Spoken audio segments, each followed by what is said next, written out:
great pleasure to introduce Louise Wickham, our speaker. Louise is very much involved in the Yorkshire Gardens Trust and runs their research and recording group, which is doing recording gardens, particularly landscape gardens, all over Yorkshire. Louise's activities in drawing the work that Deborah Turnbull had done, and much of Deborah Turnbull's work writing was done here in Cottingham, because she was the Deputy Warden of Thwaite Hall when she was doing her PhD on Thomas White. So, I have to say it's about 80% Deborah's work. Yes, it is, but without your work and the look of it and everything else, very much it's Louise's work, because Deborah wasn't up to really doing it for health reasons, other reasons. I first came across Thomas White 55 years ago when I was doing my research for Holmes Woodmore Evening Class, and that's where I started my work.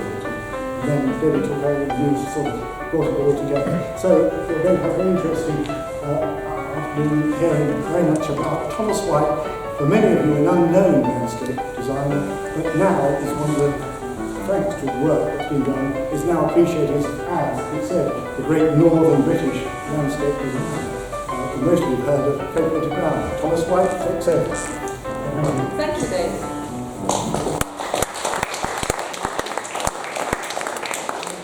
Now, I'm not going to use a microphone, maybe because I've got a loud voice.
Because in other ways he's terribly bright.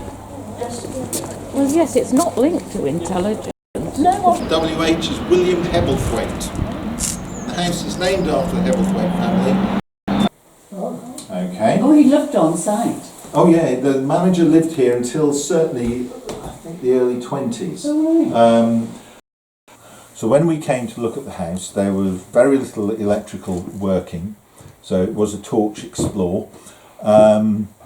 And lots of the house looked like this. Now, this is 1980s alterations. The bank divided this and did all sorts of strange things. Hebblethwaite's signature on the original vellum in there. So we were very fortunate to get a collection of documents. I know that when he bought the house, he paid £770 for the house in 1760. Oh, But wow. it's a substantial estate, because the property used to go right down to South Back Lane. There's 1960s houses at the bottom, and they only went in 1960. I've got the sale document from the Midland selling the garden. Right, this room here is the bank. So the bank entrance was here. The double doors. The original counter ran across here and was here until the late 60s. The plaster wreath that's mentioned in the listing is papier-mâché. When we bought this house, this hadn't seen a coat of paint since the 70s, I don't think. It was sort of peach and cream. Remember the style? The panelling here was in pieces. The curved sections at the bottom of this were covered in formica. And the sticks and the decorative features from there round to here are 1680.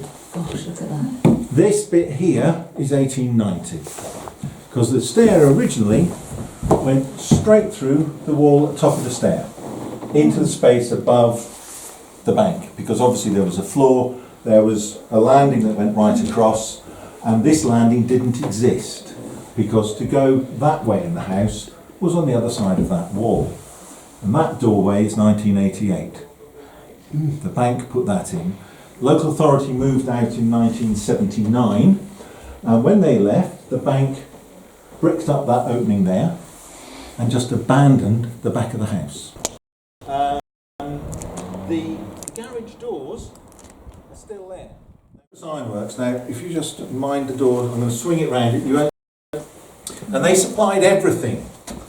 Every brick in the floor, the drains in the floor. The drains still work.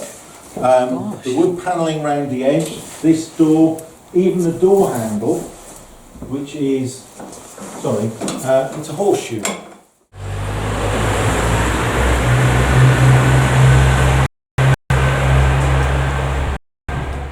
Both architects, both conservation architects, and one of the interesting things with the house, it was in areas are in quite a poor state, but one of the things that was really interesting is that it's had many years of covering over. So this room has 3 intriguing door cases, all original. The ceiling, there was no ceiling originally, and the floor is a Francis Johnson's father floor. He put this marble floor in over the vault, which is the cellar underneath. There's a brick vault. So the house was built in 1673 for a wealthy merchant. It is it's claimed to be a Georgian street, but it's a medieval street, and it's personally I think it's quite an unusual street because you get a real mix of round houses and then very small houses, and some sort of developments. There was a terrace, beehive terrace, wasn't it, up the road where an old help here told us that Shanghai Lil lived at number 7. And all the boys were told not to go anywhere near that. So yes, it was a merchant's house, 1673. We don't know what he was a merchant of, do we? We don't. Slightly dared not investigate. Yes, in case reparations are necessary. Yeah. So it was completely refronted, and there are a few drawings around. It was completely refronted in the 1840s, early 1840s. There's not a lot Georgian about it, actually, as a house. There's some fireplaces. Yes. And the doors, frontage. A couple of doors. Yeah. But we are before and after. Actually, this room is Georgian. The panelling in here, just. Yes. Very 1 year. So the idea was, people say that he ran out of money. Hudson ran out of money, and so this was left and repanelled in the 1750. Yeah, 1750. But it's bare brick behind, so the idea that it was just left unused as a principal room is fairly hard to believe. I don't know how many of you were at Nedlington with Phil Thomas last year, but there are some, I think it was the Vernacular Buildings Group and Susan Neve has spotted some similarities between some of the carvings. If you remember the carvings in the parlour and the fireplace and some of the carvings upstairs. Rustic. Yes, absolutely. I think the whole house is that people of their sort of local people interpreting the fashion and the modern and doing things. So they don't quite get it right, but they almost. So it'd probably be a bit higher quality in, say, Beverley. Quite possibly, but then they could have been sort of travelling around a little bit, and they, certainly the fireplace. This is the thing that Susan Neve connects with Nedlington in terms of the carvings, because they're very similar in style.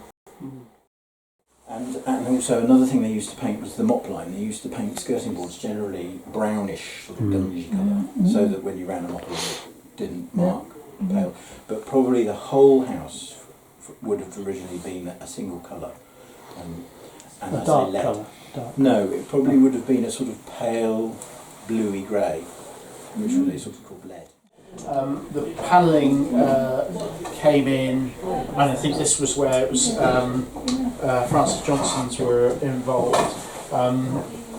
The panelling to this and to the other rooms through there, they're different ages, but we think they came from the same place, and I think that's Leaven Vicarage. And there are certain things where we just don't understand why they like it, and still don't. But hopefully one day something will click.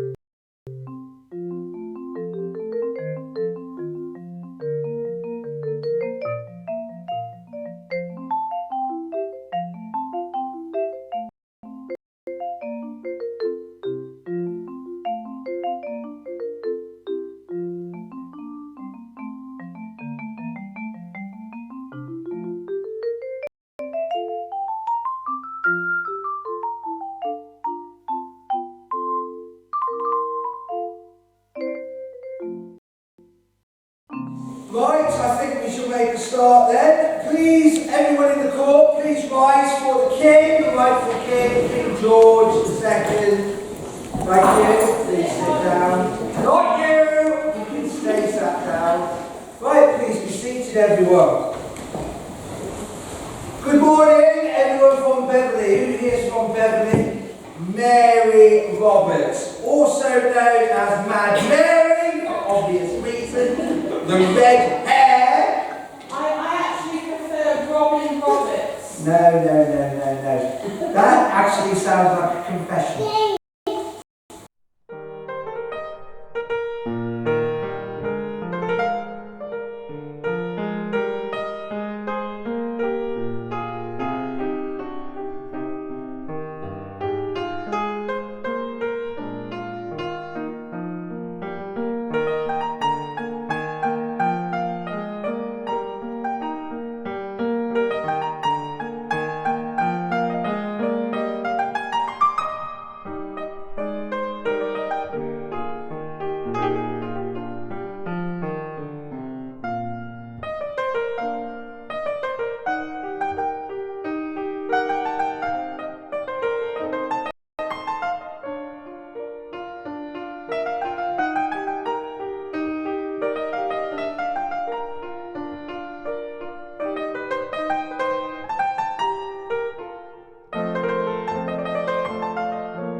leaf like this, it means don't forget me.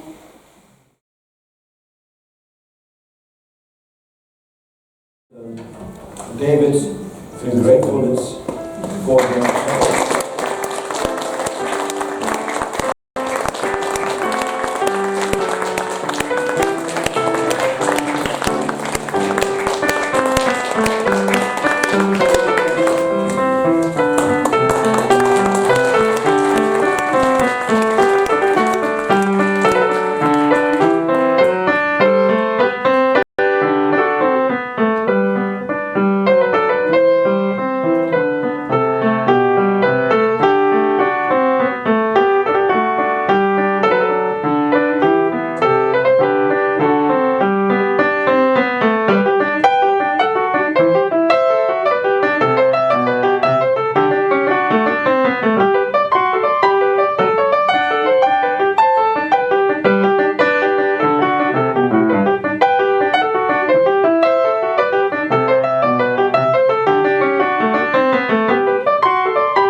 So I should introduce myself. So I'm Stephen. I live in Goole, I'm in Goole Civic Society. I'm also a conservation officer by profession as well. So I work in the pub, looking after all the Georgian buildings. And the interiors will be found inferior to view. So This was 1828, so this is associated with William Erskine, Esquire. Unique to Goole in its architecture. You do get them some places, but not often. So one of the reasons maybe for Grey Hall.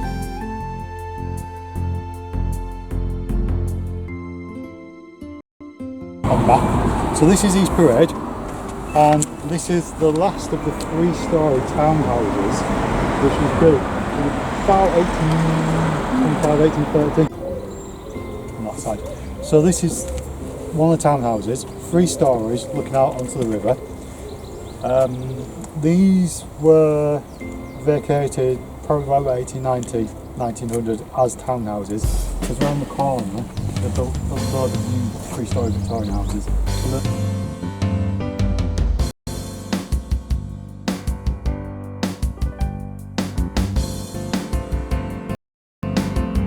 I believe this is the original, because it is drawn on this 1820s map that I've got. Obviously, it brought us the kidnapping.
Pedestrian barriers.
If they have a dog, it must be on a lead. Yes. Yes, yes, yes. But basically, I usually say go up to Hollow Road. Because the unit sheep and things. You never know. People do funny things. Peter Stobb said, I like it here, Mr. Marriott. Can I come and work here? And Richard said, well, no, I'm afraid not. Not at the moment, but you could, in your spare time, you can repair that ruin over there. And it took him 2 years, I think. It was in his spare time. But he's brilliant craftsman.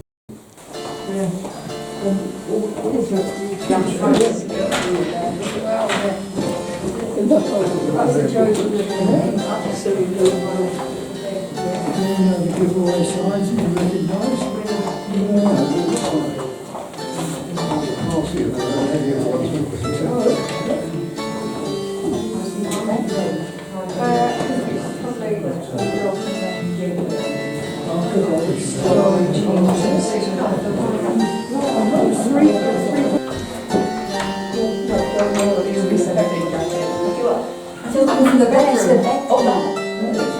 She just opened the door, not just like that. Oh, right, I missed that. Oh, something.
Our good work part is to look at planning applications and make the case generally for the Georgian heritage, the East Riding, particularly, of course, Beverley.